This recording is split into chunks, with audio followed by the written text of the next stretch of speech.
What up, your boy? It's your boy Triple Black BL. I'm already, damn boy. I'm messed up already. I guess I was just. Anyways, man, holla at your boy. Hold on, let me go get some real quick.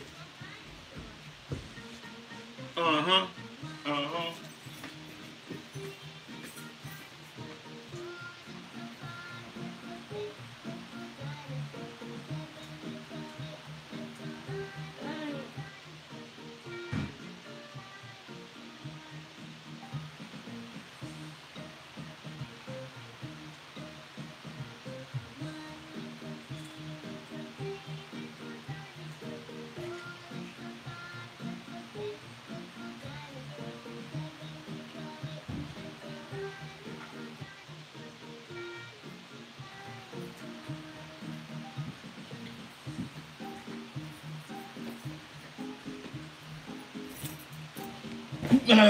Back in the building. Anyways, man.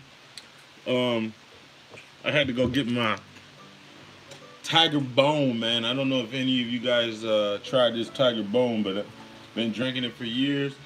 It's real ginseng.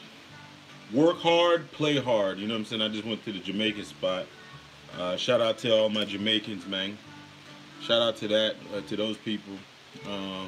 But I wanted to come on here and make a video real quick, and say shout out to the family, man. Shout out to all my black people, man. Shout out to the Caribbean. You already know what it is, my African brethren. But black immigrants are the problem, man. I saw these, all these ADOS cats and shit like that jumping on this whole white scandal. All these white rich people paying for their kids' degrees and stuff like that. And I started to say, I saw Antonio Moore make a video about it. I saw Yvette Carnell make a video about it. I seen all these people make a video about that. And I was about to just say, man, shut the up, man, for real, man. I got my son in here. I can't curse too much, but dang, boy, y'all need to shut the up for real. Like, seriously, man. So, you guys are just some bitches, man. Seriously. Sorry, Daddy. But anyways, you guys are just some straight up whatever, man. I say you whine about everything. You know what I'm saying? It's the black immigrants, stealing your shine at school or whatever. It was the black immigrants. Now you're back on white supremacy. You're back on that thing right there. Which is it, man? It's like you went hard at us for about a minute, and then now you want to switch up and complain about the white power structure. Like now you're complaining about the white power structure, like these white people getting free degrees, and they're getting into school and stuff like that. You're talking about like you were complaining about affirmative action. You were complaining about all this stuff, how they were paying to get into school, and they were paying, they were paying for degrees and stuff like that. And then just like last week, you were complaining about how black immigrants are using affirmative action to get into schools and stuff like that. But you didn't have no smoke for the white folks. That's what I'm saying, man. But we are the problem. We are the problem. One class owns most of the wealth in this country. Was it like 90% of the 90% of the wealth or something like that in this country are owned by white people? But black immigrants are the problem, man. Somebody need to slap the out of you guys, man. Seriously, man. And I'm only defending and be like, oh, and don't be in my comments being like, oh, why are you worried about it's about reparations. It ain't about reparations. If you was about reparations, man, you wouldn't have start running your mouth about black immigrants.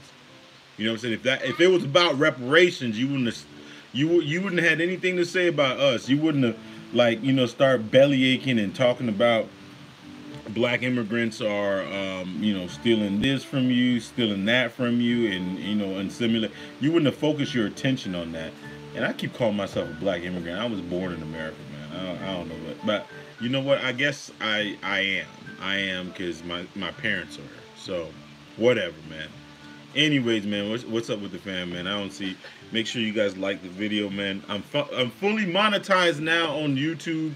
Well, kind of, because it looks like every video that I make now, um, it says it's not suitable for advertisers. So I don't know what the hell that means. Uh, I don't know what's suitable for advertisers, but my subscribership has been going up, man, which is good, man. Um, Man, dog, but I mean, I really appreciate anybody in the room. I really appreciate you guys, man, showing love and support. You know, Me and Soul Traveler, man, shout out to that kid, man. Man, it seems like there's not very few. Um, there is, very few of us that actually stand up to this whole ADOS movement. And one of the reasons I do it because I already know it's controlled by the white power structure and white supremacy. I think it's just um, a just a division of them or a segment of them, and you can tell. We almost got bots. Like every under this video, there's going to be bots like that make comments and shit like that.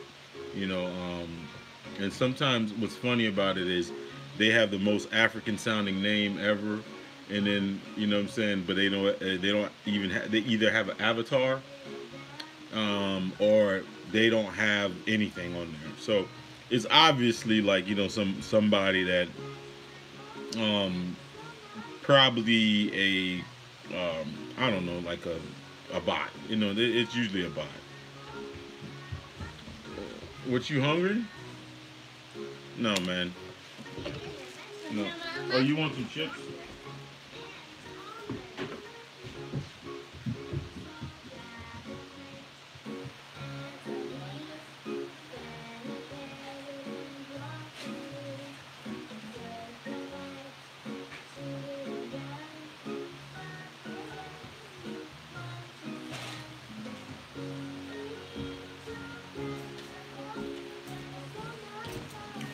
Any of you guys have kids, man?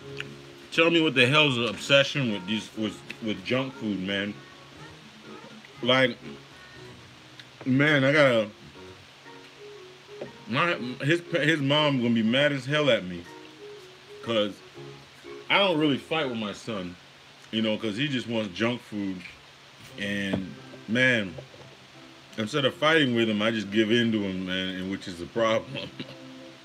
But anyways, man, just back on this subject, man, I've just been seeing a lot of videos, different people, of course, the YouTube entertainers, the ADOS movement leaders and shit like that.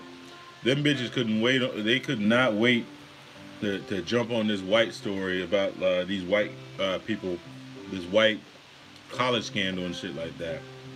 And I was just like sitting there thinking to myself, man, you guys really don't have any damn principles. You guys really don't have I mean, integrity. You know what I'm saying? It's like integrity is very important, man.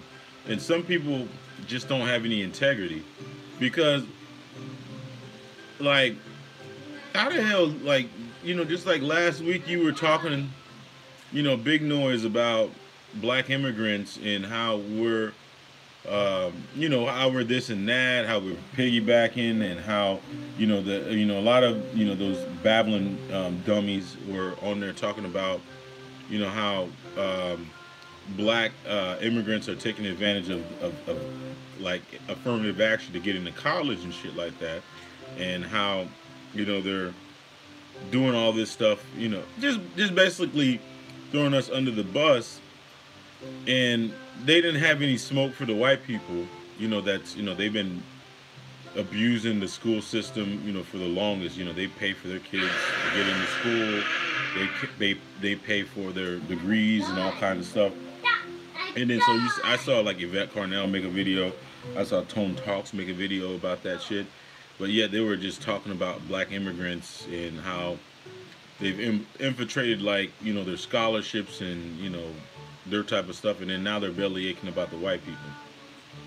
I'm like, and I wanted to be. I wish I could have called on one of the show and just told them, just shut the hell up, man. Just shut up.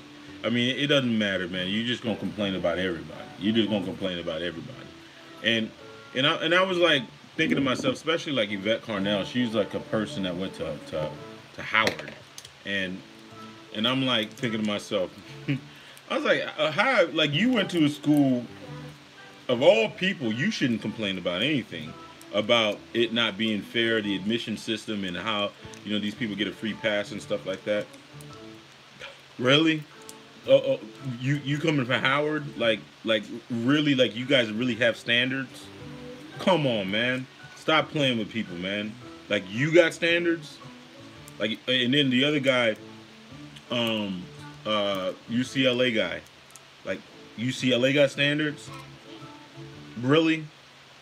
I mean their biggest complaint is them, like the Asians and stuff like that they're dominating, but at least the Asians and stuff like that they're not just making a phone call to mommy and daddy or some alumni to get in that school. You think what school system do you think is fair? Like this stuff doesn't go on at. Come on, man. Stop playing with people, man. The college admission scandal. Like all these guys are complaining about it now, and the people that went to the college are complaining about it. Like for instance, like most of the people at these big universities, like Howard, like UCLA. You think the majority of those people are in the schools because of the merit of their own grades? Come on, man. So, and especially like these HBCUs. I mean, you can be a stone cold dummy, but if your daddy went to the school and your grandfather went to the school, and that, guess what? You're getting into the school.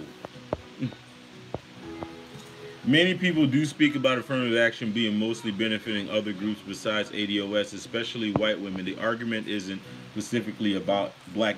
Yes, it is about black immigrants. Don't like. I hate when people throw rocks and they want to. I'm not saying that you're doing that, but they specifically, for instance, Tone Talks had a beef with Africans.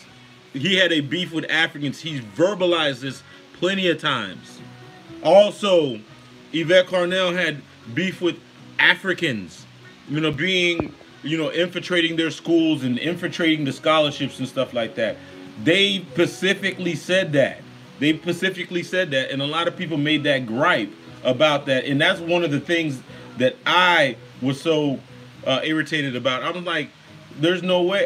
There's no way that you're turning your focus on Nigerian students, and I'm just using Nigerians because that's who they singled out because they get I guess they're outperforming a lot of the different I think they're even outperforming Asians and stuff like that. So they singled them out because they're like in Harvard, for instance, most of the blacks in Harvard I guess are of like Nigerian or Kenyan or one of those African countries. They're kind of dominating the black population within those schools, and a lot of people were singling them out because it seems like they were getting they're not really talking about the merit of those guys schooling and stuff like that. They're talking about how they're basically marginalizing them into affirmative action. That's the reason that they're able to get into those schools. No, not so much. Like no, those guys can probably compete. I mean, black people in general can compete with everybody.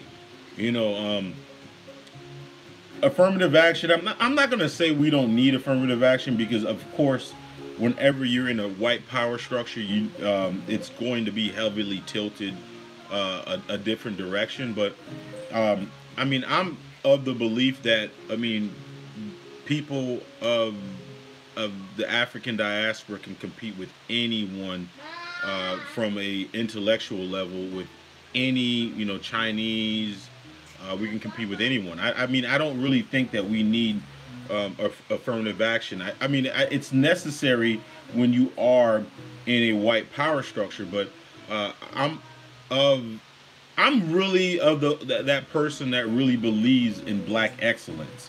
I really do believe that for instance, the melanin in our skin, kind of gives us an advantage. I'm not one of those people that really believe that we're inferior, and I don't know where it comes from, but I don't believe that we're inferior at all. I bel I believe that when especially immigrants and stuff like that, I believe we got things under our own merit. If anything, I believe Tyrone and Chad were in the back, talking about Hakeem. That's what I'm saying. In, in for some reason, Tyrone thinks that Chad was some type of was helping Hakeem get ahead of him.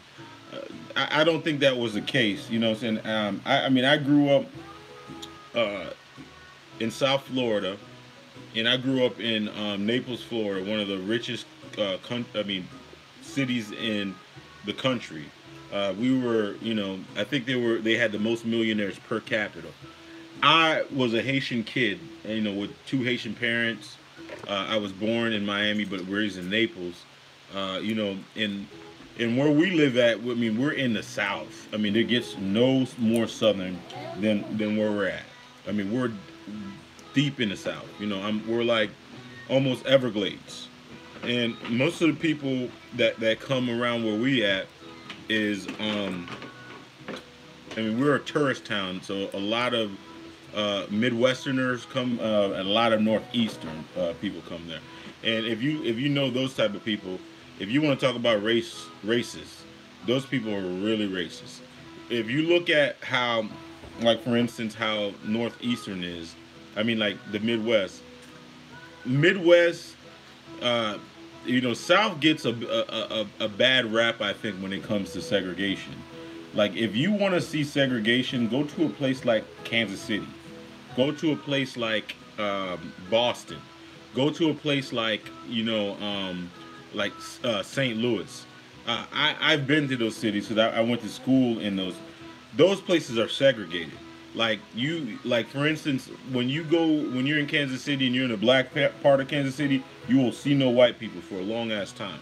You may see, like, if you go to a shopping center or something like that, the manager of the store. I mean, it's very segregated. Miami is a little bit like that too, but St. Louis, forget about it. St. Louis is actually a really small place. There's a place called St. Charles, which is most of the city. But St. Louis, I was very surprised because St. Louis is one of the, I thought one of the biggest cities in the country, but the actual city limits of it is really, really small. But it's very segregated, very segregated, very racist. Like, I mean, I used to go to the Mardi Gras over there, and I spent some time over at St. Louis. Let me see. Oh, you're from St. Louis? He can tell you. St. Louis is very segregated. Kansas City is very segregated. Chicago, very segregated. Like, exactly where you're at. But in where I grew up, in all the people from those areas, they're snowbirds. They fly down during winter, and our town is just like that. And trust me, most of those white folks was not trying to check my last name or trying to check to see if I'm Jamaican. They was not trying to see if I was African. I was black. You know what I'm saying? I was black, and it's hard for me to really understand this whole notion of because I guess I was Haitian. I was able to take advantage and co-opt a lot of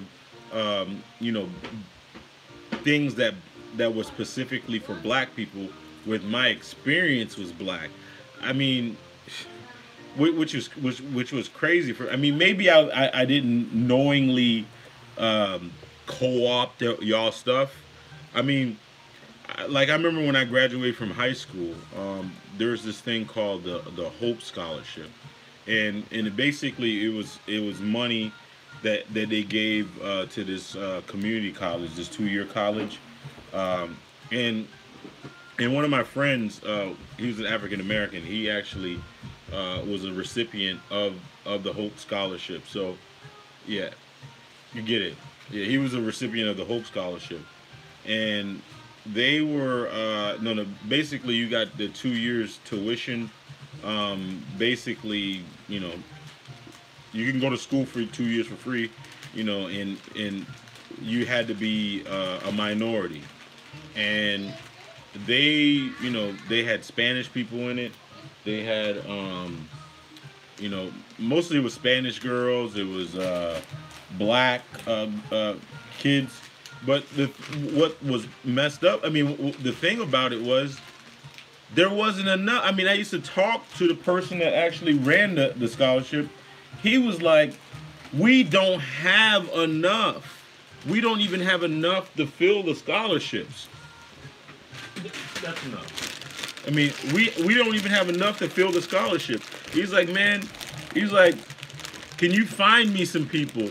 You know, because I need to be able to give this scholarship money away, or they're gonna take it away. And he was like, I need to give this scholarship money away, or they're gonna take it away. Because there's, and then he used to always complain about how there wasn't enough of us brothers. And you know, even though I was Haitian, he said, you know, brothers that were going to school or being able to do that, because, you know, he's like the more brothers I can get in this, I mean, in this program or in this scholarship and stuff like that, the more money I'll be able to get, the more people I would be able to help. And he was struggling to find people to fill that. So he wasn't being impartial to you know, to just Africans and stuff like that. It was just a single fact of, you know what, I need to be able to get people in this so I can have the funds. It wasn't like, oh, you know what, hey, you know, hey Hector, I want you to get this thing, or hey Hakeem, I want you to get this thing. He was like, no, we need more of us. And I have a feeling that you have this all around the country. You know, you have all this all around the country. So I don't know if it's just a misunderstanding of, like, between, I guess, blacks and immigrants, why, you know, there's so much of us, I guess, within those programs. But like I tried to explain in a video before, it's not. You also have to look at the, like, for instance, like Harvard. You got to look at the white power structure at Harvard.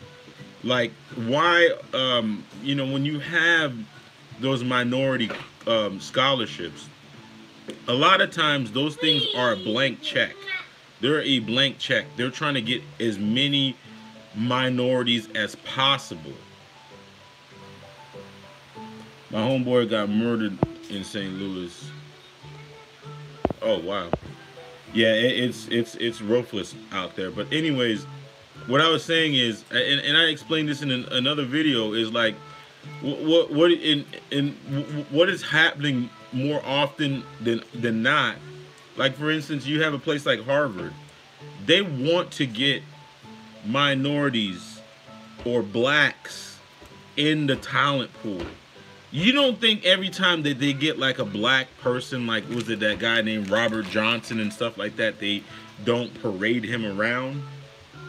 You don't think that they don't, like, for instance, they want you guys. They want you guys. But there's also a lot of parameters that have to be met in order to get that. And one of the problems is a lot of, I guess, black Americans are not qualified. You know, just because, like, just to get into Harvard, there's a whole bunch of different criterias. You know, you got your SAT score, you got, you know, you got, minimum SAT scores, minimum thing. I know they may have affirmative action in those schools, but even with affirmative action, there's still minimums. You know, and to be able to get people in those candidate pools, it's, I guess it's a little bit more difficult. I mean, I guess it's a no-win thing. From my experience, black ADS are just too damaged to even take advantage of these opportunities. Yeah, absolutely. I mean, when you have a pool of 100 students, right? You know, let's just say a pool of 100 students, and let's just say 20% of them are Nigerians, or not. I mean, just Africans or non-ADOS, right? And you have a minimum test score of you know, of 1,200, or let's just say 1,300, and out of those 100 students, only, you know, a quarter of them are able to even meet that minimum criteria, and an overwhelming amount of them are are the African pool. I'm like, and these school administrators know that they have to have a certain amount of y'all that go in there. I'm like, so if you take the African immigrant out of that pool, that means you're gonna have very few, you know, of people that can be even considered black in that pool. So what, I guess, as a school administrator trying to run a school and stuff like that, what are you supposed to do? A lot of black immigrants that take advantage are elite or don't have a generational destruction to their family structure. Hey, yeah, you know what? You might be absolutely right about that. But I can tell you from my my school experience, but I can tell you from Haitian. I don't know about, like, you may have a handful of these you know, these oil tycoon kids and stuff like that. Listen, majority of Haitians that come here are you know, from a third world country. They're from a third world country. They are also, you know, barely living above the poverty line when they get over to this country. So I can tell you from my experience, they're not elite. By the way, black immigrants are responsible for.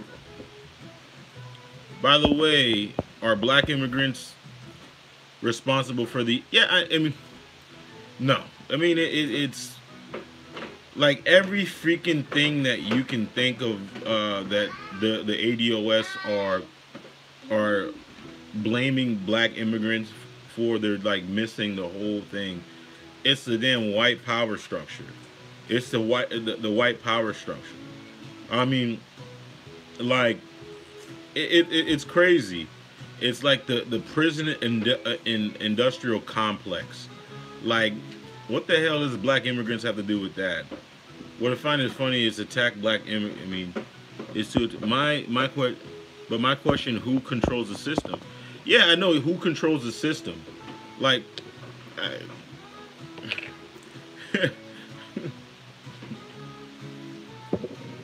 I've asked that question a bunch of times. I was like, you are mad at such and such for taking advantage of a system that was designed by, like, the person that was so close to you. The person that was supposed to emancipate you created a system. And they created a system, this is the elephant in the room. It's like they created a system. It's like designed for you. Why the hell can't you take advantage of it? Why? I mean, it just doesn't make any sense. if you say the system is exclusively for you, why are other people taking advantage of it, and you can't seem to take advantage of it? Which that's crazy to me. It doesn't. Their beef should be with their master. Yeah, some anger, the same anger towards the black immigrant will never be cast because, listen, they figure this is an easy win, and it's an easy win to basically show Massa your loyalty. Like you're still trying to prove something to Massa. It's like Massa saying, like, you know what? If we give you these reparations, we don't want to give everybody else these reparations. You know, we don't want to give. We want to make sure that, you know, those guys that we didn't get a chance to enslave get those reparations too. You know, how can we ensure that? They'll be like, oh, you know what? Yeah, okay, Master, we're gonna make sure that those guys don't get any of it. You know, whatever, man. The attack isn't on all immigrants. It's targeted to Pro sellout immigrants that look like us but separate themselves. They don't listen. That is so disingenuous because Pro, like, listen, like, for instance, the people that are pro-black, that are most pro-black, like Marcus Garvey, for instance, that guy's from Jamaica. Carmichael, that guy's from, I think he's from Trinidad or Tobago's, or I mean, I don't know, Barbados. Malcolm X, his mom's from Barbados. Elijah, or was it Louis Farrakhan is from, was it Trinidad, not Trinidad, but Barbados. I think his parents are from the West Indies. So how do you have all these people that are freedom fighters, you know, that have been freedom fighters? I mean, there's a whole bunch of them to I can't even name all of them, but these are not even homegrown people, and they fought for black issues and actually put blood, sweat, and tears into these issues. They actually put their lives in danger. They put their family in danger. You know, you have Haitian generals sending to people to this country to fight and stuff like that. You know, there's people that actually have sweat equity in these different black movements, and yet we're the ones that are untrustworthy. We're the ones that's been infiltrated stuff. You know what I'm saying? Who killed Malcolm X? Who killed Dr. Martin Luther King? Like, for instance, it's who killed those people? Like, it's like you don't trust us, but yet your people have proven to. I mean, like, some of the biggest Sambos to this day have your bloodline in it. You know what I'm saying? I'm not even talking about the celebrity ones. I'm just talking about the biggest Sambos right now. Like, for instance, the biggest coon, whoever you can call, that's on the Supreme Court. Guess what? He's ADOS. God damn. You know what I'm saying? It's like you guys cherry pick like Candace Owens. I mean, you cherry picked him. I mean, her. Like, come on, man. Like, let's be serious. Like Kamala Harris, like, you cherry picked her, you know, because she had Caribbean ancestry, but I mean, she's Indian. Like, she's Indian.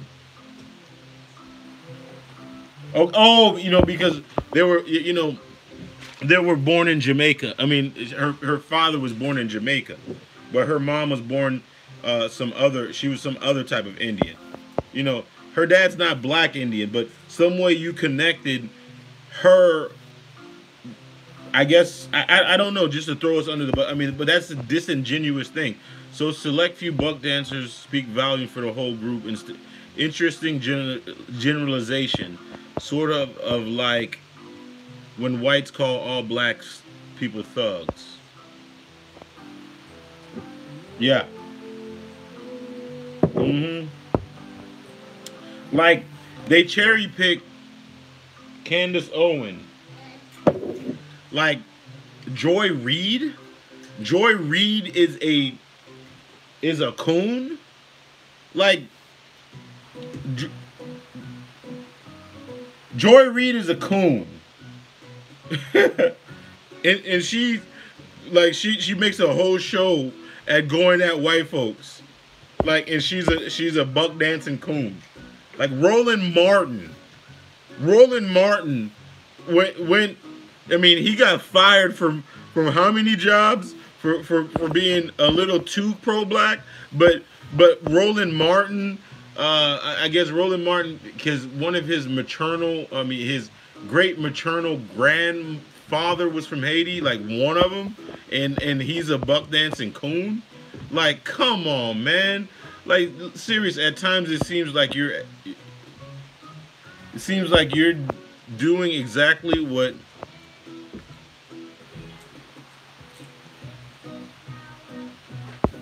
Well, you might be right about that, but I'm only getting the information that I'm getting because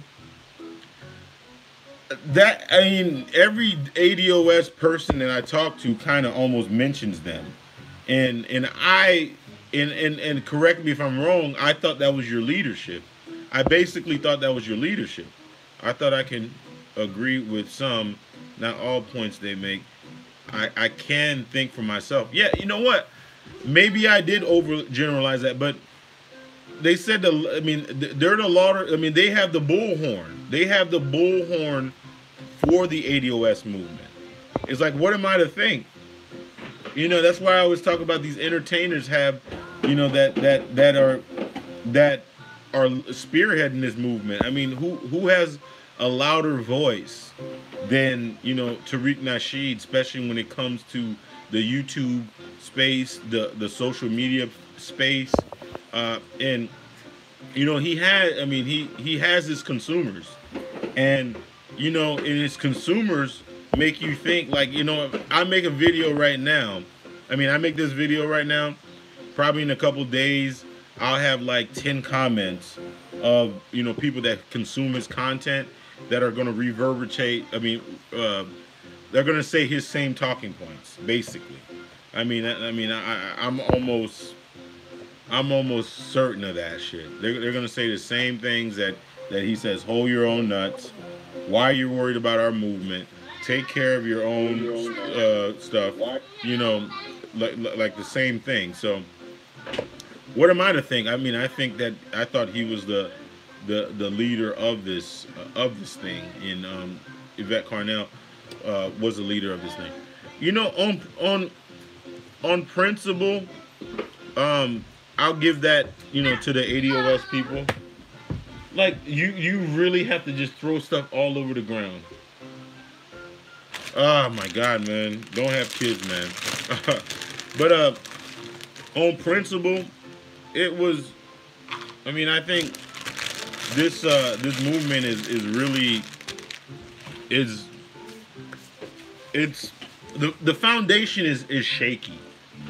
The foundation is shaky. Now, the reparations part of it, that part of it is reparation. Repairing is something that's needed, but the foundation of how this is going all about, is very shaky. It's very shaky. It's like, was it they have that HR 40 thing that Afros Energy, he actually did a video. Frankie, God, boy.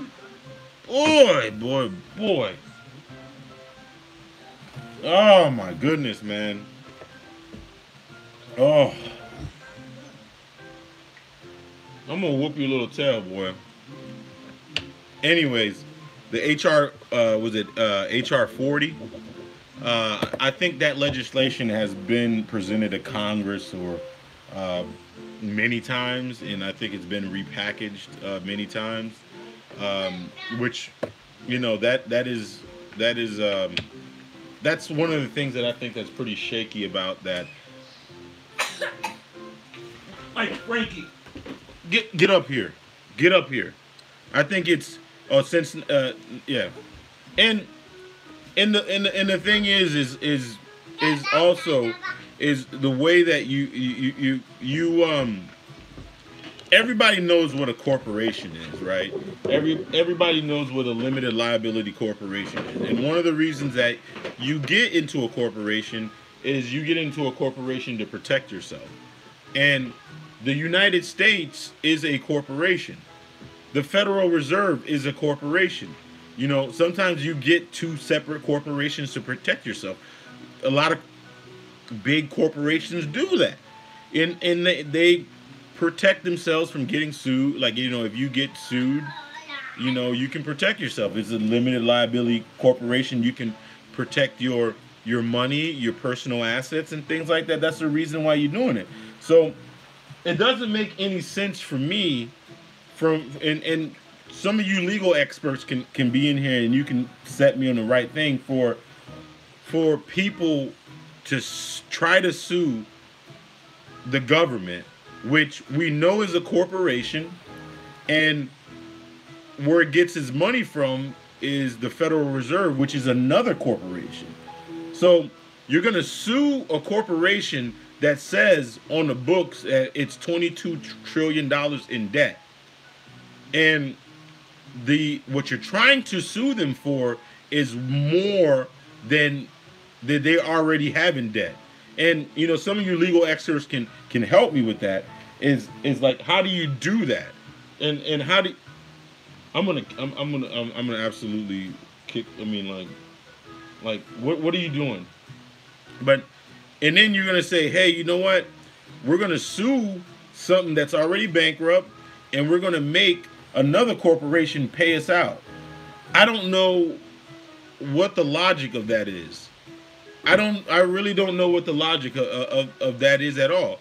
And if you look at, like, for instance, the Jewish people, when they didn't get reparations, they got a settlement.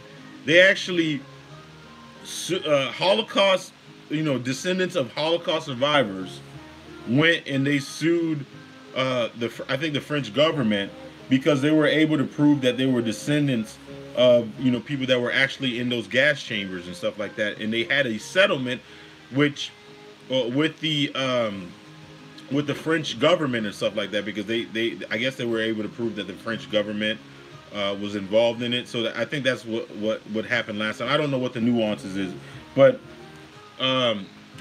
they sued Germany one time. They sued Germany before, and I think that was through like an international court or something like that. But I don't get the whole logic of you're trying to sue a person that makes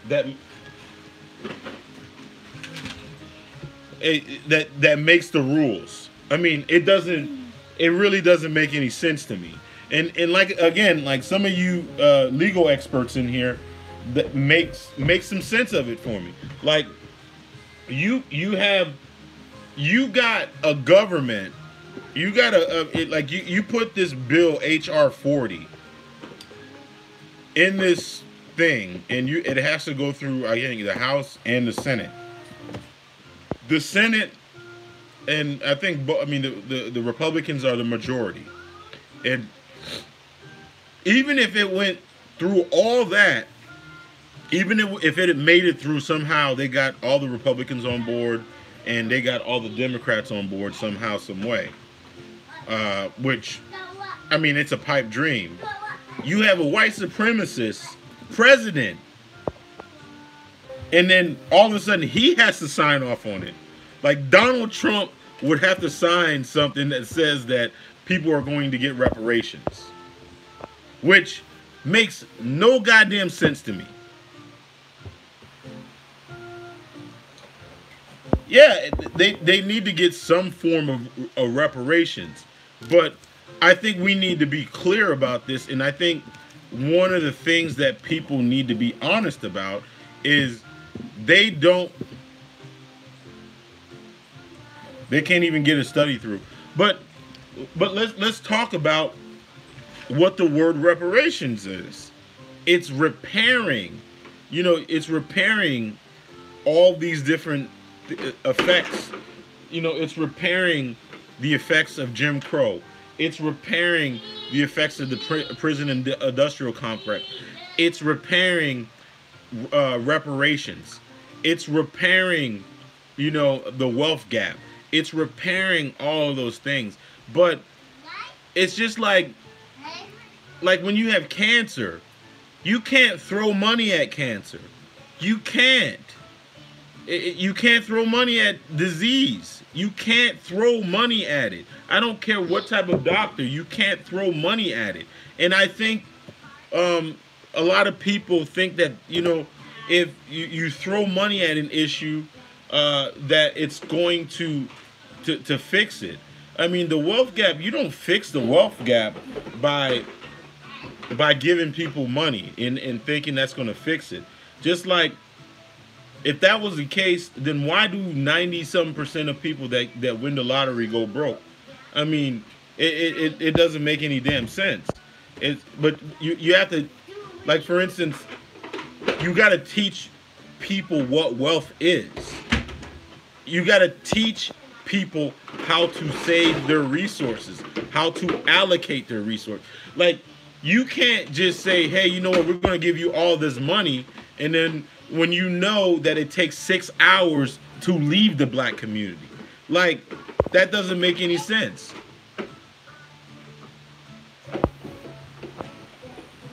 Trump will be long gone when the resources are allocated. You're right. So have been trained to be consumers. Yeah. It's like, why are we not having those conversations? Why are we not having those conversations? For instance, I just got a job. I just got another career. Let's just say that I'm still my own boss or whatever. But, to be a financial advisor.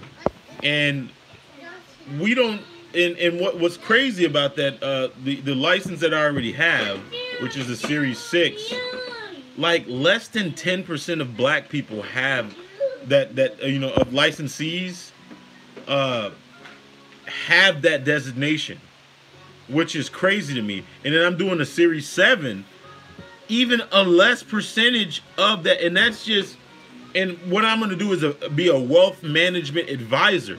I'm like, wow. It's like, why aren't we like thinking about those type of things? You know what I'm saying? That is repairing.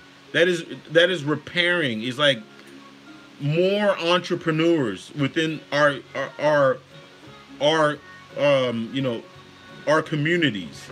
It's like, why aren't we focused on that? I mean, I guess a couple years ago we were, focused on building black business. The whole Wall Street, Black Wall Street talk and all those stuff was happening. And you know what? And for some reason we got out of that. We got out of that. And I just thought about it the other day because I was talking about Akon. It's not either or, it's both. I was talking about like Akon, and for instance, I haven't really seen Akon on the scene, but Akon was, he was saying that basically a lot of people, like, African Americans and stuff like that, could, with a great idea, man, you can almost go to Africa and become a millionaire overnight because there's so much investment in investment opportunity over there. And a couple years ago, there was a big push for Pan-Africanists, and there were a big push for African investment, and all of a sudden it kind of just stopped. It just stopped. I don't know why it stopped. And you started to see billionaires and stuff like that left and right on the Forbes list from Africa. You started seeing a whole bunch of them. You know what I'm saying? And it was like daughters of it. And then I guess Gaddafi got killed. And then I think Gaddafi was part of it. And then you heard of the black, of the African. There was a movement for to kind of unionize African countries and kind of make uh, gold a gold standard, and then all of a sudden it kind of just went away. And I wonder why. I mean, I know why, but it is. Many black people have been so trained to live in the realm of welfare, and they can only think of reparations in the welfare mindset as a welfare paycheck. Yeah, yeah, yeah. And I've asked this question a lot of times too, man. I was like, if you if they were to give you an injection of, let's just say, the United States government right now was to say, you know what, we're going to give the ADOS a injection of, let's just say, $5 trillion, in reparations. I mean, there's not even an infrastructure built within our community to support it. Like, if they did that right now, it would be forced. We would be forced to use everybody else's infrastructure because we don't even have the infrastructure. I'm just saying, if you don't have your own banks, you don't have your own hospitals, you don't have your own investment firms. I mean, is there even a black hedge fund? Like, is there even a black mutual fund? I mean, like, you don't even have those things to do that. And I'm not saying it in a disparaging way. I'm like, literally, from a manpower standpoint, we would have to employ everybody else to be able to handle our own business. That's crazy. When you really think about it, it's like the $1 trillion that already gets that gets brought out of this. Imagine you bringing another 5 trillion into it. Let's just say another 3 trillion into it. It's like the Arabs, the Chinese, and all that. They would almost have to move back home because it would be too much money for them to handle. Because the way that the current infrastructure is that we have, it's we can't even support it in our own. We can't even support it. I mean, if you think about it, it's like, how many builders do we really have? Like, if we wanted to build our own town, like our own Atlanta, our own state, or whatever, do we even have, just nationwide, do we even have enough engineers? Do we even have enough construction? I mean, just construction companies. Do we even have enough suppliers? And I think one of the things, and me and Soul talked about this, is I'm just thinking it from the immigrant perspective. Like, even if, I mean, we don't even have to get these reparations, period. Like, I mean, it's not even on my radar to even think about it. Just think about it. Within the black community, we're the only ones that even have a homeland, or have that can build those relationships, with other countries and stuff like that, because we're from those other countries. It's almost like if they're trying to kick us out of the community, whatever, that'll be like the worst thing for them, because how is, like, if you want to build this infrastructure, you're going to need resources, and United States is not going to give you the resources. I mean, it's going to take your relationships with other countries to be able to get those resources. It's like, for instance, I'm just using an example. If we wanted to build a town right now in, like, Africaville or whatever, like one of those towns, or we wanted to build in Israel, where the hell would we get the resources to build Israel?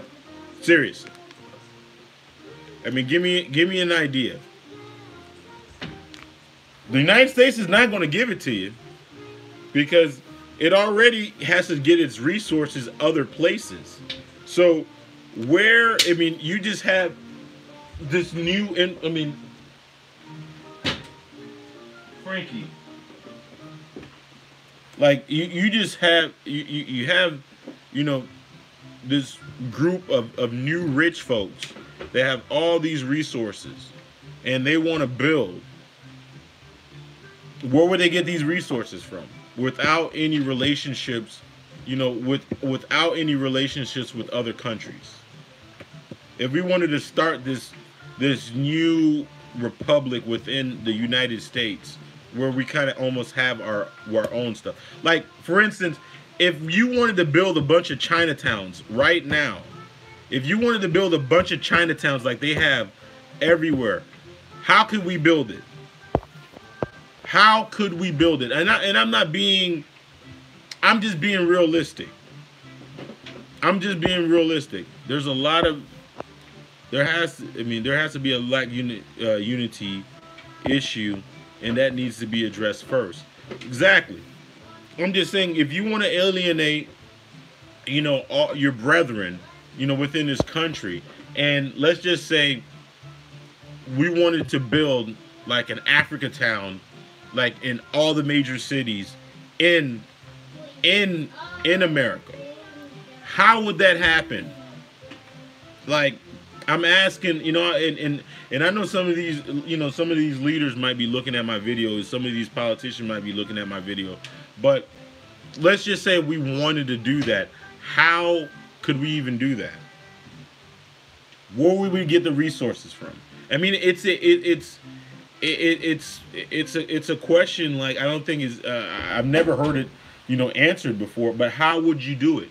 How could you do it? Because the Chinese, they have relationships, back home.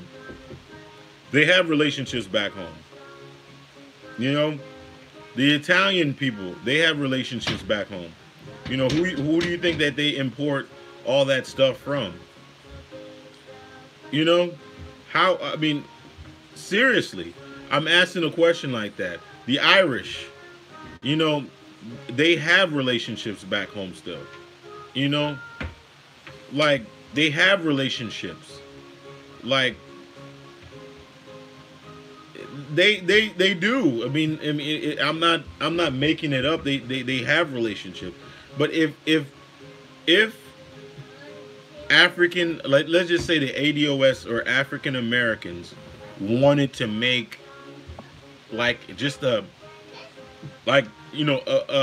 replication of what we call Chinatown, or let's not even make Chinatown. Let's just make Black Wall Street. And Black Wall Street was the elite of the elite. You know what I'm saying? Without black immigrants, I'm just saying, without black immigrants, we're going to take that. We're going to take us out of the equation.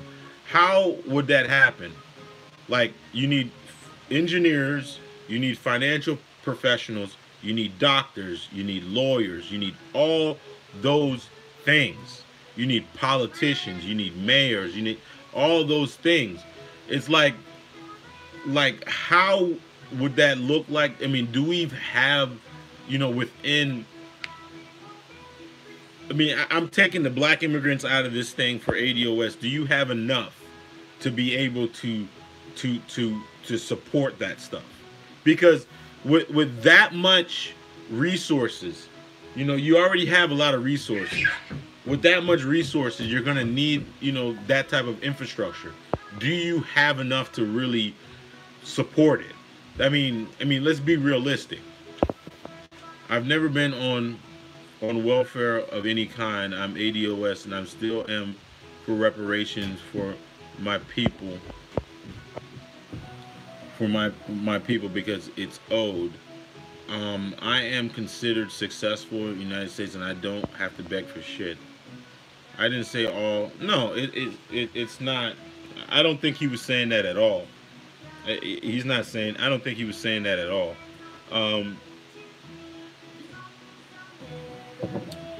No, I don't think he was saying that at all. Um, the welfare mindset. I think that's what he was talking about. The welfare mindset. Um, it's when you live in that welfare mindset, it kind of it kind of messes with you. It's like you have 40 was it 41 million people spending $1 trillion. From a circulation standpoint, if it was even like even if it was to circulate within our communities for a week, and right now it takes 6 hours. You know how many in we owned. I can't even do the math. Even if the money were to circulate in our communities for a week, and we own, let's just say 30% of the businesses, you know how much more millionaires that would call. That would that would that we would have. More millionaires. It would be crazy. A lot of people don't understand how much $1 trillion is. $1 trillion is 1,000 billion. It's 1,000 billion. Like, speaking of Haiti, Haiti has an $18 billion economy, and Americans, just black Americans, spend one over as I think it is $1.3 trillion, and you have an island of course, they're in third world. You have an island of like 11 million people, but the spending, the GDP of just black Americans would be like the 12th largest country in the world, which is crazy.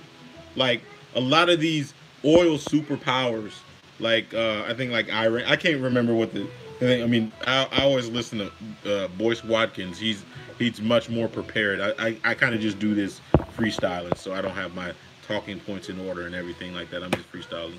Sir, with all due respect, Haiti is calling you. It's in shambles. You are the bastion of intelligence. Attend to Haiti. It's on fire. We got this. I was born in America. It's that is the conduit. It's crazy because the reason that it's under fire is because of the people that you're trying to get money from. Like, that's the part of it. Like, it's like it like second to, was it Second Son 64 or whatever his name is? It's like you're trying to be like facetious and funny or whatever, but and this is something that you cannot deny, is the reason why it's under fire is because of your great great granddaddy and your constant meddling of the issue. And first of all, you don't you're stupid, because the people that are within that country come from the same shores off of Africa that you do. Like, seriously, they do. They've been coming over here for centuries. But this thing that you want to be so close to whiteness, you think that if you get this fucking check, that all of a sudden you're going to be equal to white people, and somehow we're like, we're this third world nation that's beneath you. It's like you think that you're much better than us. Like, you really fucking think like the white supremacist is gonna look at you like as equal to him someday? Is that what you really think? That you need to? You don't say anything about welfare mentality concerning black people. Talk about what is owed and how ADOS can get our reparation. We see how rich white folks operate buying college spots. You see, I don't understand. I don't understand why are you surprised of this? This is a group of people that went and stole a group of people and and enslaved them. This is a group of people that has genocide. This is a group of people that has apartheid. This is a group of people that as Jim Crow. This is a group of people that, like, I don't know why you are surprised and then you want to complain about it. Like, last week you didn't have any smoke for them.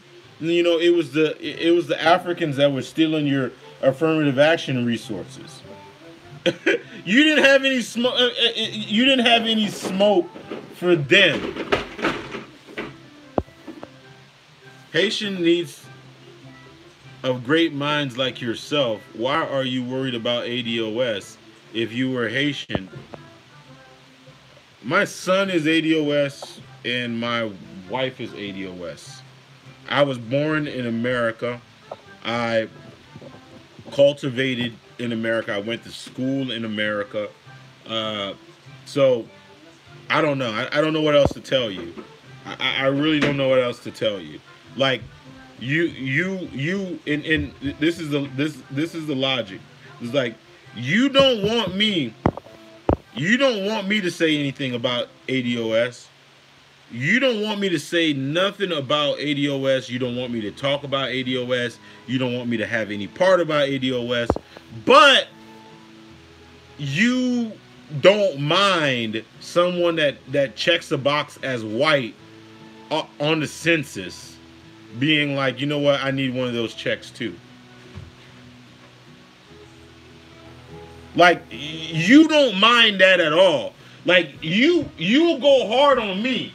You know what I'm saying?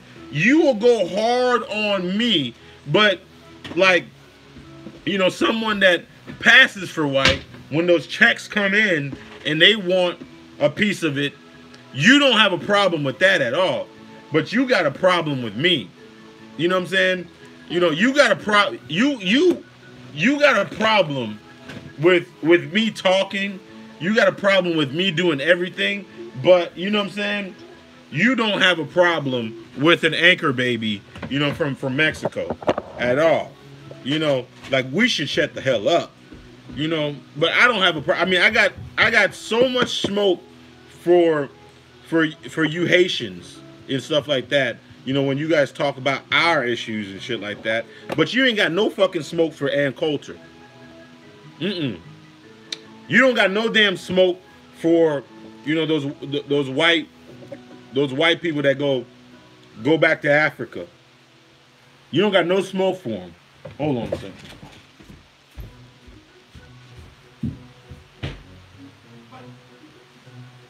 Stop it, man. Stop it.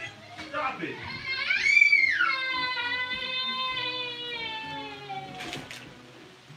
I need to get the paddle for you, boy. Yeah, but you ain't got no smoke for them. No. You ain't got no smoke for them. You got all the smoke for me. Yeah, you got all the smoke for me. Like Haiti, bro, you know. Dog, it's like, it makes me want to just like bash my head. Like that just bash my head. They think that Haiti just happens to be how it is just because there are a bunch of a bunch of dumb niggas like you know, walking around an island and they're just too dumb to get their shit together. Like, you know, that same person, you ask them about Haiti being occupied militarily by America,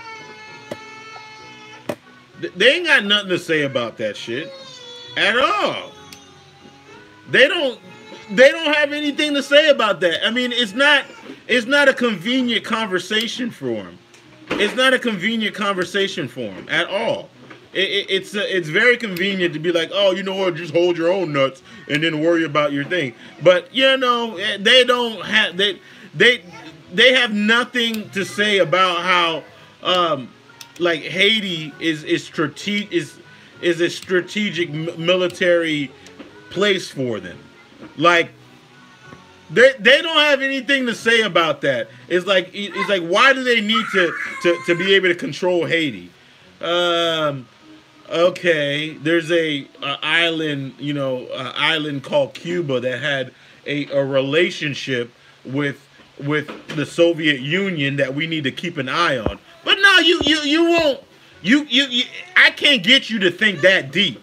I really can't get you to think that deep at all. You just have no. Haiti's just a whole bunch of dumb Negroes walking around, and their state, it doesn't have anything to do with your great granddaddy.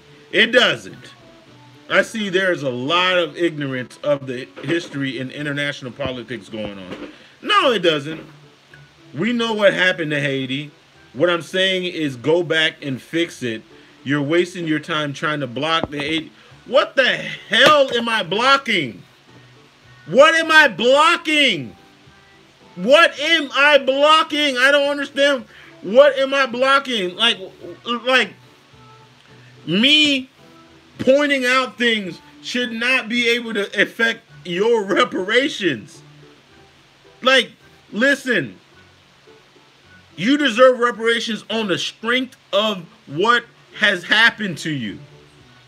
Nothing I should say is in the way or blocking or has any effect on it. I don't understand. It's like, what are you afraid of?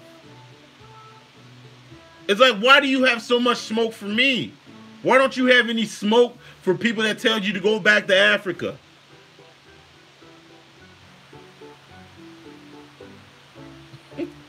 That's the crazy part of it. I guess I'm an easier fight.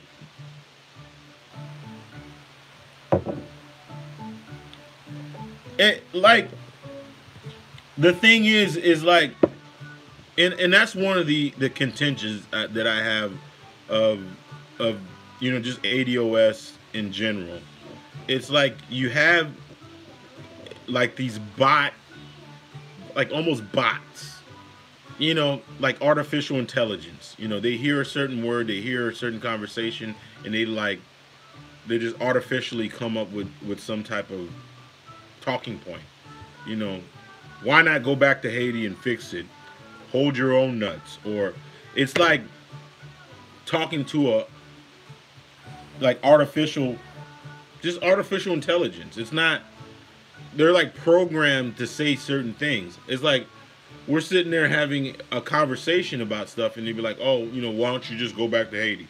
Like, this fight is goddamn US. That's not what we're going to do. You're putting your mouth on us.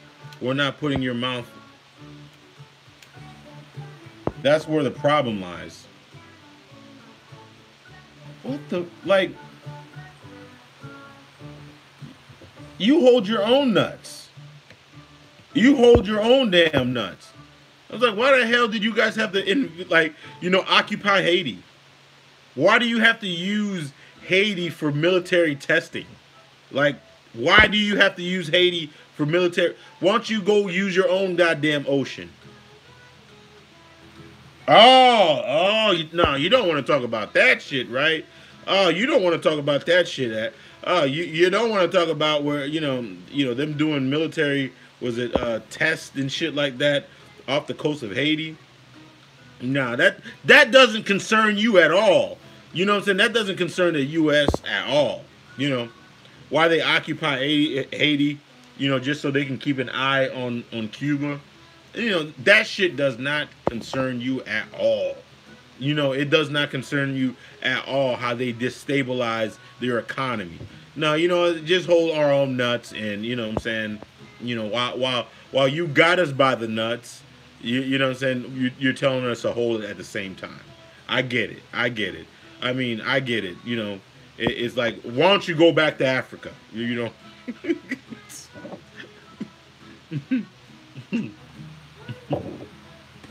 why don't you go back to Africa? Oh, oh God, yeah, man.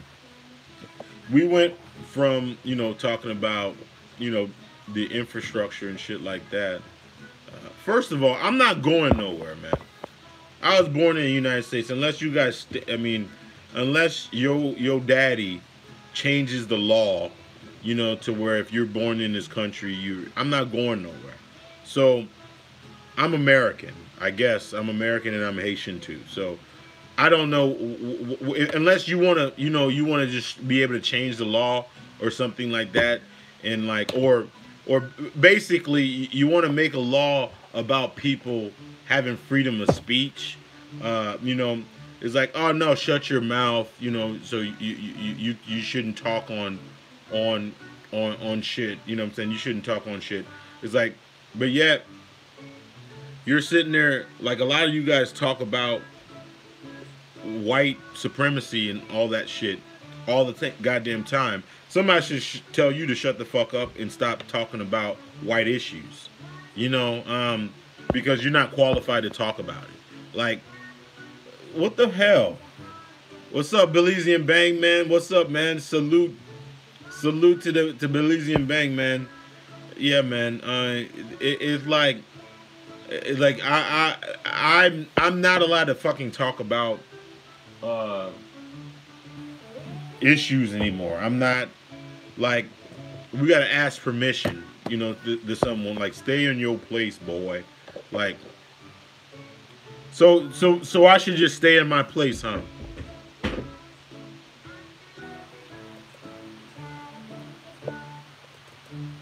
It's like Jim Crow all over again. I guess white only.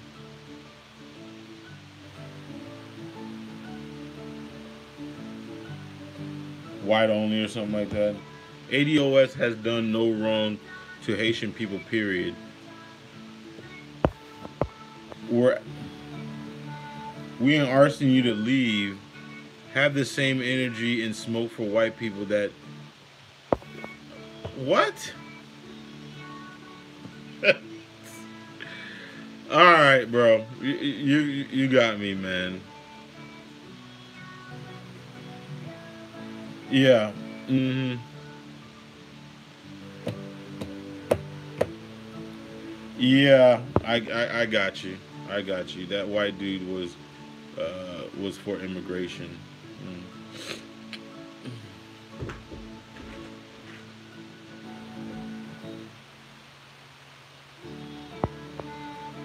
Yeah, it's like we don't got any white. Yeah. Now they're saying that we don't got any smoke for white people or whatever. I mean, I don't know. He's controlled the narrative now and he's changing it. And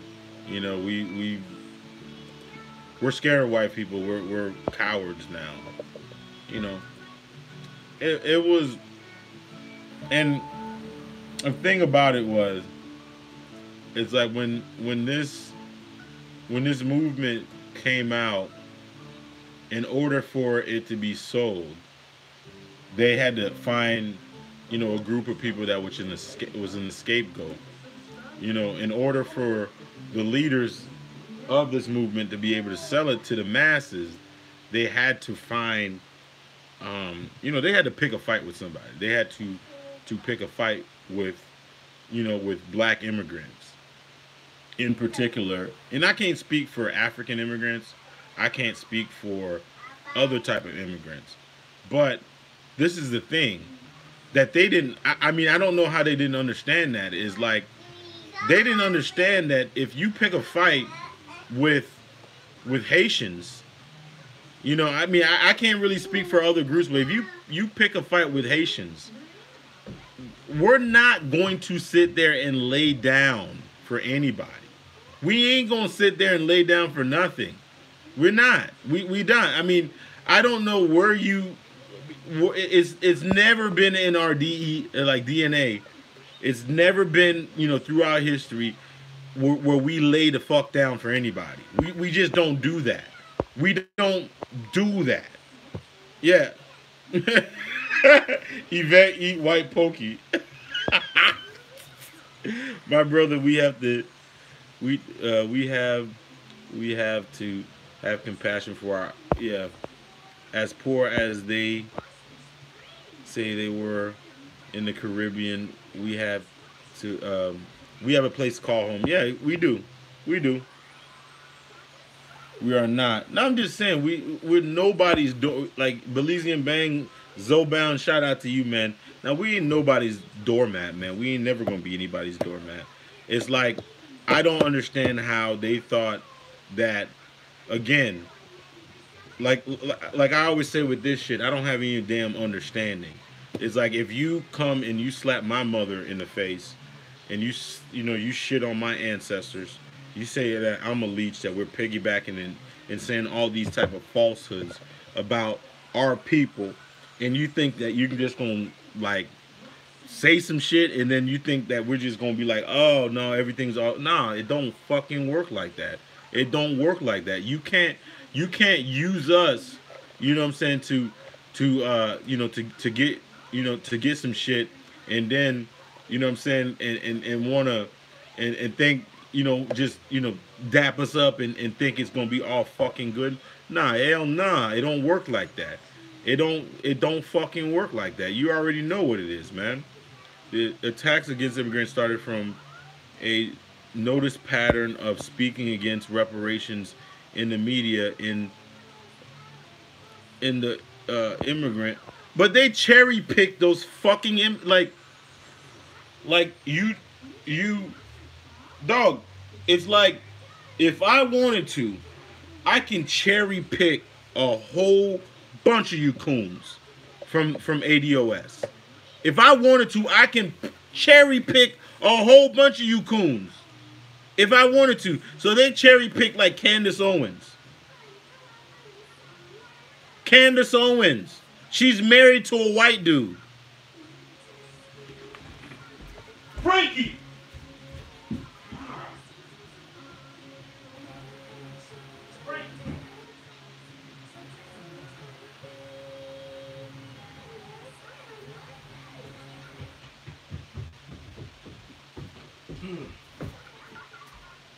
Yeah.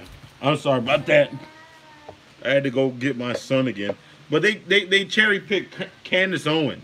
Like, that was the person that they cherry picked. Like, come on, man. I have a big problem with generalizations of both sides. Like,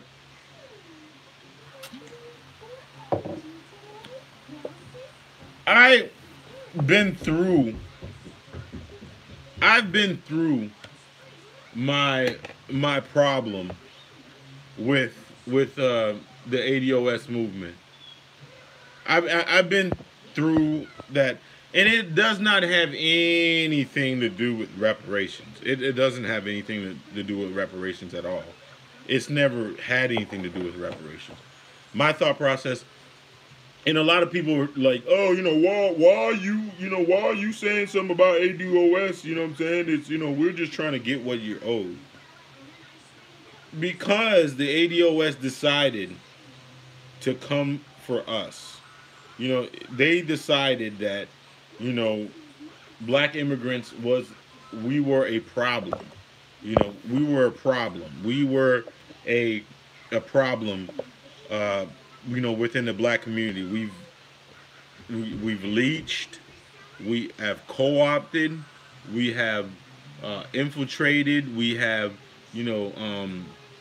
act as agents, we've cooned, we've done all this stuff. We have been a huge problem. And if somebody says I'm a problem, and I know I'm not a problem, I'm going to defend myself. I don't understand where us defending ourselves is a problem. Frankie.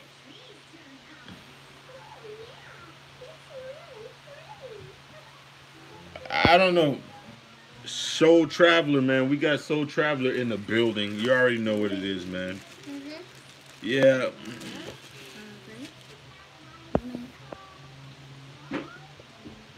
Have a passport to travel, and we're given an opportunity to leave. God, man.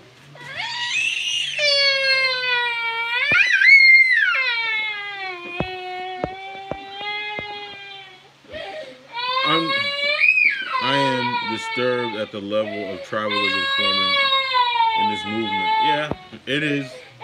It's very tribal. And me and Soul Traveler, I remember me and Soul Traveler, maybe an African dude didn't want to date. Nah. No. No. That's one of the that's one of the issues that she has with that she lashed because if you look at Caribbean nations and just Caribbean and African they're not really down with the lesbian thing, and I don't think and I think she's kind of takes offense to that, because they're not pro lesbian, and I think also um, um, Pan Africanism, why she went after Pan Africanism, was always you know they've always been at odds with the LGBT community because the LGBT community has always been like anti-black man and anti-family black family. So I think that's one of the reasons that she kind of pointed that out. And this is, and I think that this was a way for her to be able to go after African nations, like the Pan African movement. I think this is she used the ADOS as a guise to be able to do that. I think that's one of the reasons that she was able to do that. But the tribalism. I mean, me and Soul Traveler was talking about that one time on one of our podcasts where we had this one Nigerian guy that was going at it with Tariq Nasheed, and Tariq Nasheed, when you get in his arena, everybody's pro him, and they were talking about tribalism, and and Tariq was talking about the biggest problem with Nigerians and Africans in general is the tribalism. And what was me and Soul Traveler was thinking, I was like, how the hell are you blaming, dysfunction, like, it's an African dysfunction on tribalism when you are heading a tribal movement right now? I was like, and we're like sitting there thinking, it's like, and then his boy and his people were eating that shit up. I was like, are you serious? I was like, are you serious? Like, you are saying that the Africans' problem is they lose this tribalism. I mean, they bring tribalism over to America, and yet you're heading a movement that is the epitome of tribalism. I'm like, okay, and I just couldn't get past it. I was like, whatever, man, whatever it is. The funny thing is, there are about 35 million deep, and African Caribbean are only 8 million. So I don't understand how we are such a threat. That is crazy. That is the crazy part of it. We talked about that. We talked about, it's like you have 10% of your population that you're blaming for like 90% of your dysfunction. Like, the movement started, it was because of the wealth gap. They were saying that they guised it as the wealth gap between African Americans and white people. Somehow, the focus and the attention got turned to black immigrants and how black immigrants have been white supremacists in white and in blackface all this time. How black immigrants have been using affirmative action to better themselves. Next thing you know, it went from the wealth gap conversation of black and white people to the wealth gap conversation of black immigrants versus um, uh, black Americans. And I don't know how it got to that, but it got to that somehow. They drew that distinction. And then all of a sudden, the conversation was like, well, how come these Roland Martins, which Roland Martin has one maternal great grandfather that is non ADOS, but you know his whole experience is ADO, but it's like, why is Roland Martin, why is Candace Owen, why are these Caribbeans, and you know Joy Reid because she was African, why are they so successful? And what was it? Why are, like, you have all these writers for the New York, you know, for the New York Times and stuff like that? Why are they, you know, have, you know, their African ancestry? It's like, why are you having all these successful Negroes, you know, that have a was it a Caribbean ancestry? Like, why are you having all these things? But they didn't talk about how, like, you know, maybe, you know, one of the fathers might have been ADOS, and you know one of the mothers might have been like from Africa. They never talked about those half-see situations. They were like, why are they? I mean, because, you know, like Haitian peoples, for instance, we're a proud people. You know, when you have a household, even if the mother was born in America and their parents are ADOS, and you have the household, you know, the father, it's probably going to be Haitian. You know, it's going to identify as Haitian. So they throw all that away. But all of a sudden, it was like, why are these people able to be so successful? It's like, why somehow we had 90% of the success, 90% of the resources of the community. It's like, why are these? Which is not true. It's bull. But you know, people that are trying to get super chat dollars, people that are trying to build a YouTube social media following, people that are trying to sell tickets, lectures, and all that type of stuff. I mean, when you have a desperate people, it's an easy sell. It's an easy sell because everybody's is looking for a justification of their dysfunction. Everybody's looking for that shit. You know, even in the white community, they're looking for. It's a very easy sell. It's like you watch TV. They're trying to sell you about your dysfunction and fix your dysfunction every commercial. Every commercial. They're trying to do that. You know, every commercial. I mean, if you're sitting there and you're trying to figure out, it's like, why, you know, I don't have, you know, all the resources that I want, and someone points out, you know, this person is the reason why you don't have those resources.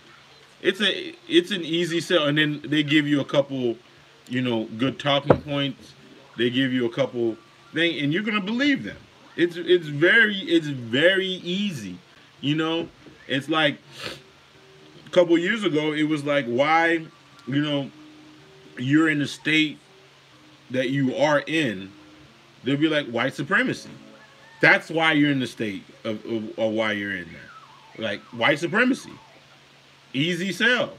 You know, the white man has all the damn resources. That's why you're in your state.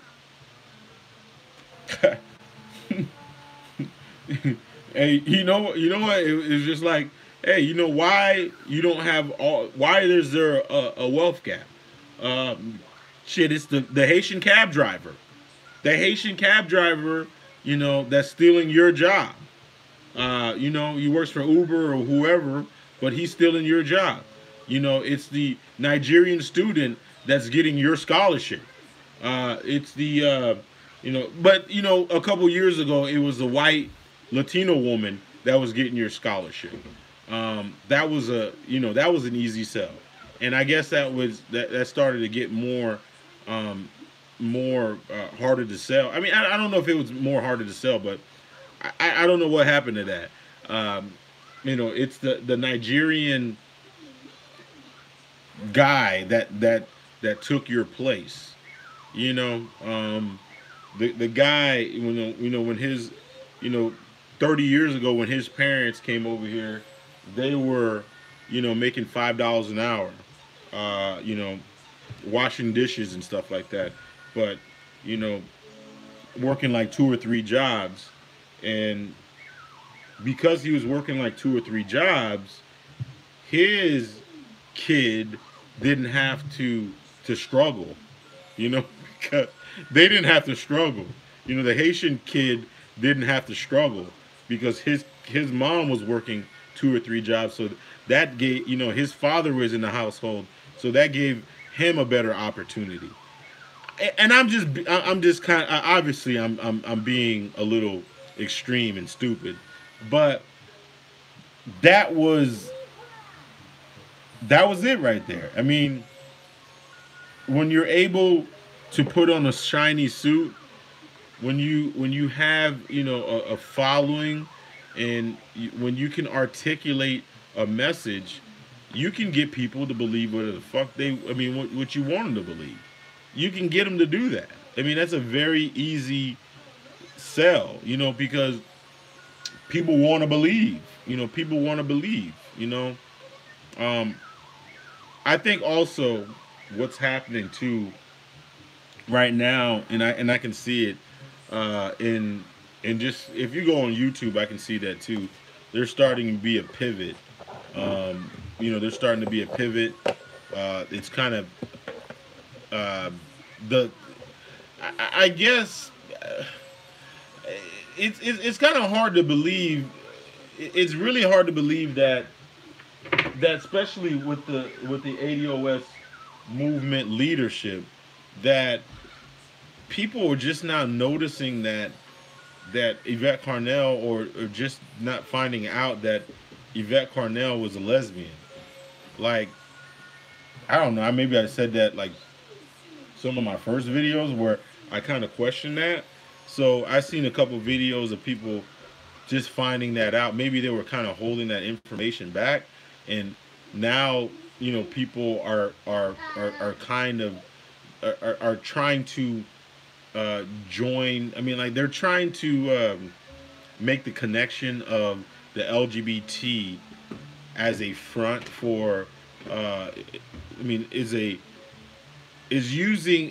infiltrated the ADOS movement, like, which is kind of crazy. I mean, the information's not brand new; it's been out there, I refuse to believe like people are that slow. I mean, it's not like these things haven't happened in the past, where you had these organizations use blackface to get certain things. I mean, if you want to sell anything in this country, you can just hire a black celebrity to sell it. I mean, it's a easy thing. I mean, it's not an easy thing, but if you want to sell sneakers, you want to sell shoes, you want to sell anything, so you just get a black person to co-sign it. You know what I'm saying? That's you just get a black person to co-sign it. You know what? If you want to sell gay rights, you just say black is the new gay or some shit, and then boom, gay rights all of a sudden. You know what I'm saying? If you want to sell genderism. You and you want to make transgenderism cool. Just you know, just make that what's that lady from the black? I mean, the orange is the new black. You just make her, the spokesperson, and Hidden Color Files will be ADOS in a system of black immigrant supremacy.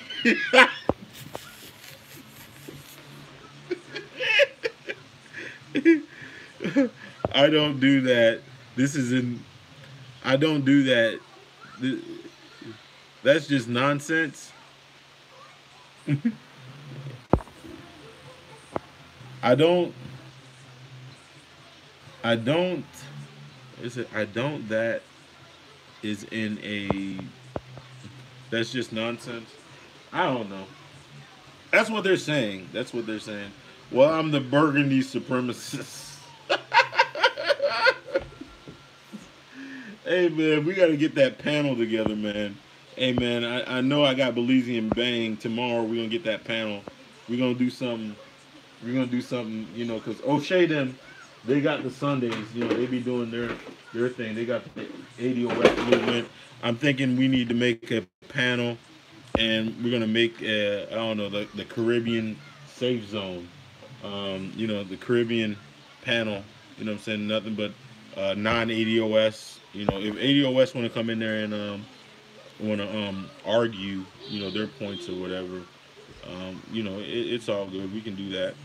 We can definitely have you guys come in and speak your piece.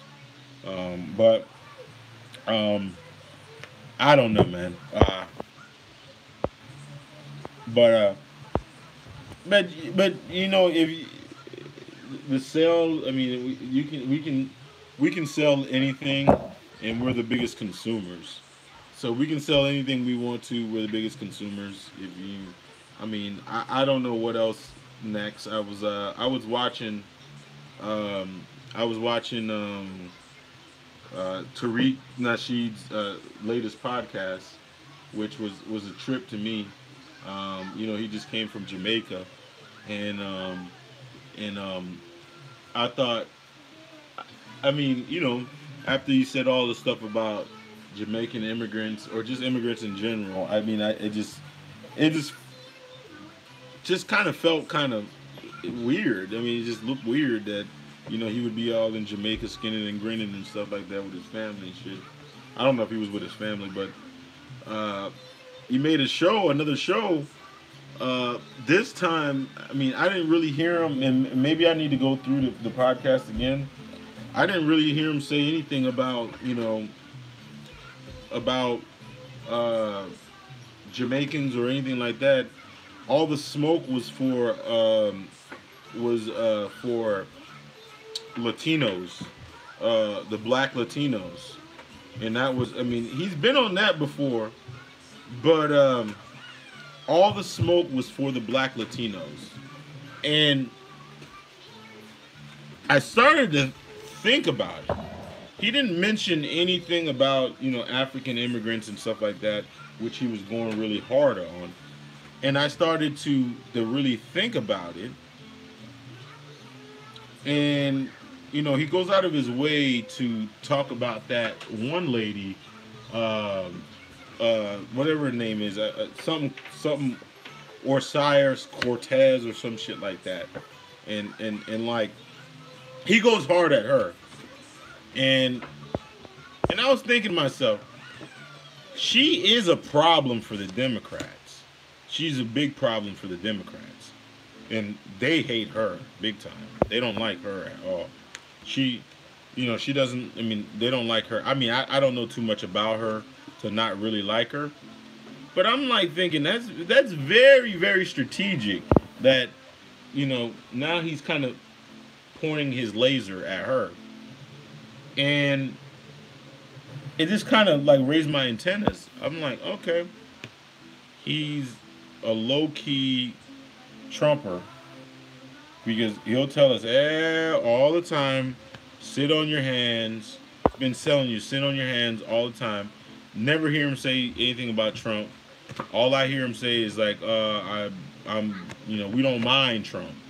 We don't mind Trump. We don't mind Trump. We don't mind Trump. I've always heard. I've just heard the we don't mind Trump thing. Um, I'm just wondering. It's like again, it's a little too strategic, and it's almost like somebody's getting a check for something, and I just have a feeling that you know that the propaganda, because if you hear a lot of the stuff that he says, it's really white supremacy, and like the thing is that they always say is like, if you want to hide something, just put it in plain sight. Just put it in plain sight. Like the American descendants of slaves. It's called the American descendants of slaves, which I saw another acronym. The was it the D was it descendants of African slaves, but or foundational Black Americans, but they've purposely tried not to even pay attention to that. And you know what? I keep seeing it sometimes, but they're drowning it out. And I was like thinking to myself, if you're a white supremacist and you wanted to hide something, but yet you wanted to put it in plain sight, and you were like, okay, let's do this. You know what? We want some of this money too. So what we need to do is we need to put it in plain sight. We're going to call this thing American Descendants of Slaves. And we're going to push for reparations, and we're going to eventually get the reparations. So when the reparations come, it's going to say American Descendants of Slaves. So I'm Irish, and my ancestry was slaves too. So was it to stop me from getting part of those reparations too? Huh? Okay. I'm a white guy, but I have a descendant that was also a slave too. I'll be like, how? Well, my great great great grandfather, he was a slave descendant. I mean, he was a slave master. Or my great great great great he had um he had some kids. A couple of them were slaves. And you know what? On that side, and I'm a descendant of that person that was his offspring. So, you know what? I am a slave. I mean, I'm a descendant of a slave too. I'm a descendant of a slave too. Okay, ask an Irish person that. Ask an Irish person if there were never slaves in America. Okay, but we're indentured servants, not slaves. Very different. They didn't inherit. And listen, I'm just telling you. I'm just telling you. You put things into plain sight. You put things into plain sight, because I had a person talk to me, and like, when you're using legal language, I mean, okay, I'm telling you. So what is a descendant? What is a descendant? Let me ask you that. But what is a descendant? Yeah, indentured servants got freedom. But so if you say that they got freedom, what were they before when they got free? You just said what were they before? What were they before? What were they before? But what I'm telling you, this is what I'm telling you. it's like you don't you don't you guys have to understand words. You have to understand words. Like Yvette Carnell, American descendant of a slave. She has, I mean, in certain countries, I mean, if it was a black descendant of a slave, if you put foundational black American, she would be questionable. She would be questionable because she says she's like 60% of her ancestry is African. Like that's what I'm saying is like there's no threshold. It's like the one drop rule all again. It's like the one drop rule all again, buddy. But this time is reversed. Like you have to be able to think out of this box. Descendants of slaves, not indentured servitude. But I'm telling you, what's the difference? They're going to be able to make, will make that argument. People will make that argument. You said American descendants of slavery. Okay? The Americas, how big is the Americas? Isn't Haiti part of the Americas? It's North American. Isn't Canada North American? Like that is the thing. That's the thing that you don't understand. Listen. And you got to feel me with this. You said affirmative action was strictly for black Americans. Has it not been infiltrated? Something that was set aside for you exclusively. Has it not been infiltrated? Yes or no? The 14th Amendment, you said that it was just for African slaves. Has it not been infiltrated? Yes or no? I mean, you can argue with me all you want to about it. You can argue with me all you want to about servitude or whatever, but has it not been infiltrated? The number 1%.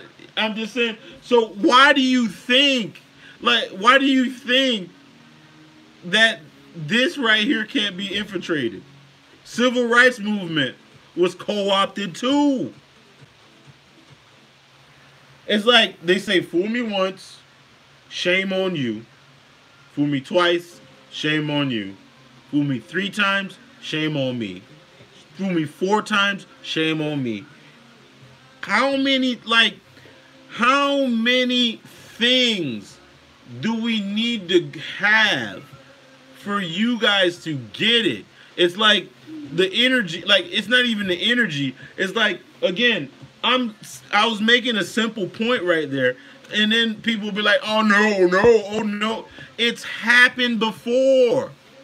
It's happened before. Affirmative action, you just argued about affirmative action being exclusively for blacks, and yet the biggest recipients of it is white women. Like, for instance, it's like if I have if I'm checking the box on the census of white for white, right? And then those descendant checks come out, and my great-great-grandfather was a black slave or a black person right here. Like, tell me what is it to stop me? So, was it to stop me from claiming that I was a descendant? Name one thing. A descendant is a direct heir, son, grandfather, granddad.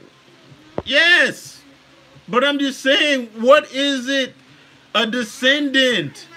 You're a descendant of, you're from the loin, I guess what Umar said, you're from the loin of the person. It's like, you don't understand, like, you can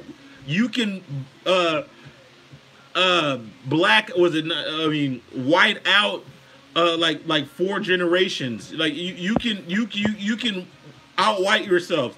There's a lot of mulattoes or these Creole people that came from the loin of slaves. When you look at them, you don't know that. You don't know that. I mean, you don't. That is so crazy, boy. That and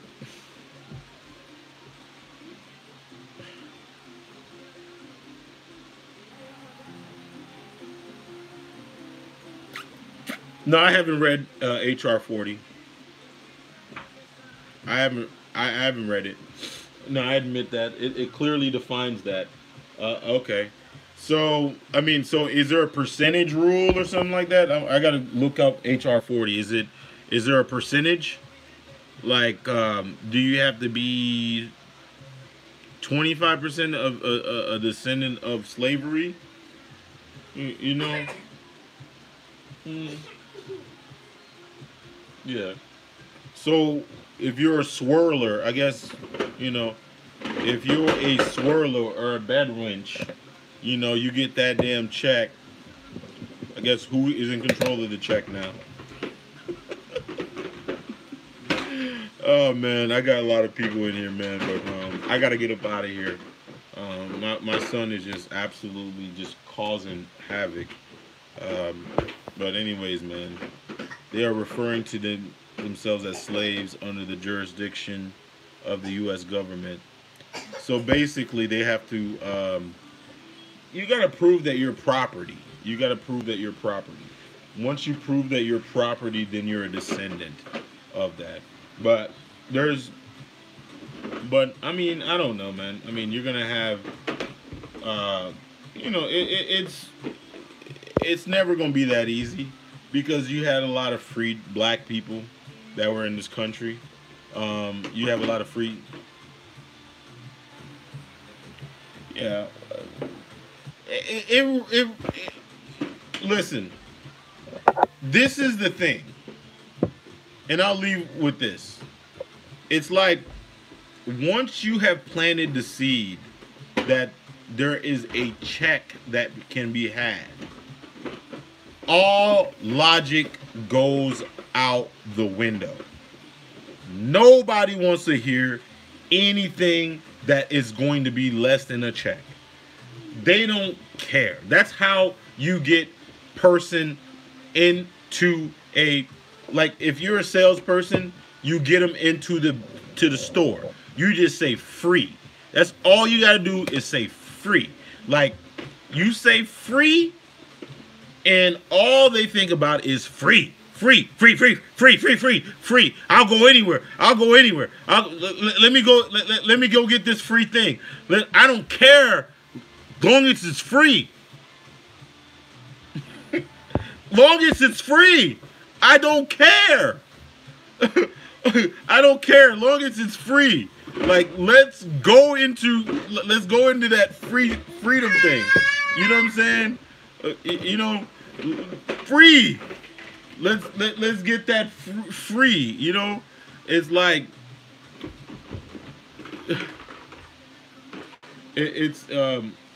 it's like a lot of people need to I guess within our community need to read like those like Sun Tzu, for instance. Sun Tzu and uh what's the name?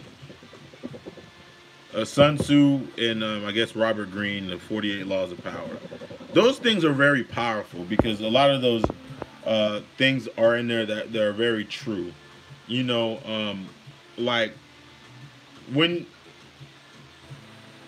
you go to war with somebody, they're gonna annihilate. They try to annihilate you. Like nobody. When people go to war with you, they will always have their foot on your neck, or if they keep you alive, they're gonna find a way to use you. You know what I'm saying? It's like what they say is like find a way to use your enemy, and we never find a way to, like, we don't realize our enemy. We never realize our enemy. We think like this, like say for instance in America, we feel like they are our strategic partner. Like we never treat them as a damn enemy because we're sitting there asking for shit for an enemy for an enemy. We're asking like this is a person that these people have enslaved you, and they've enslaved you. They've enslaved you. They you know, just like what was that war? I forgot what the war. What some of the when you're at war with someone, what you do is you rape and you pillage them. And this is a war principle. This is not me condoning, you know, on some Me Too shit or whatever. But that's what they do. If you look at people, they rape and pillage. What they do, they rape and pillage, because when you rape and pillage your enemy, they're always like their offspring is always going to be a part of you. You basically conquered them. You basically conquered them.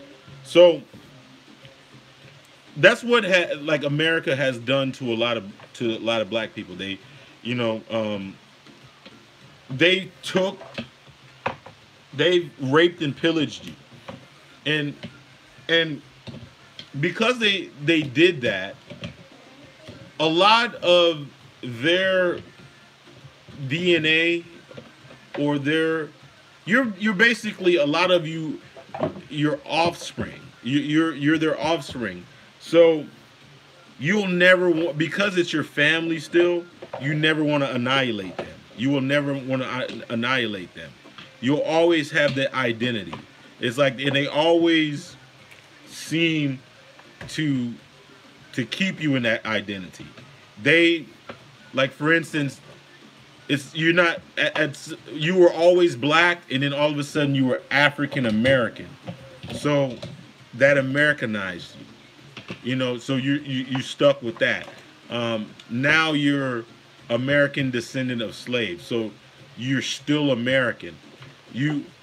Subconsciously you know that you're still a product of America. So you'll never ever truly want to annihilate and kill the white power structure, because the white power structure is in your DNA. It's in your genetic makeup. It's in your genetic makeup. You know? And that's the crazy part about it. You never really think about that. You know? You never really think about that shit. But I gotta go, man. But thank you guys. Make sure you guys just hit the like button, man. It would probably be land and man, hit the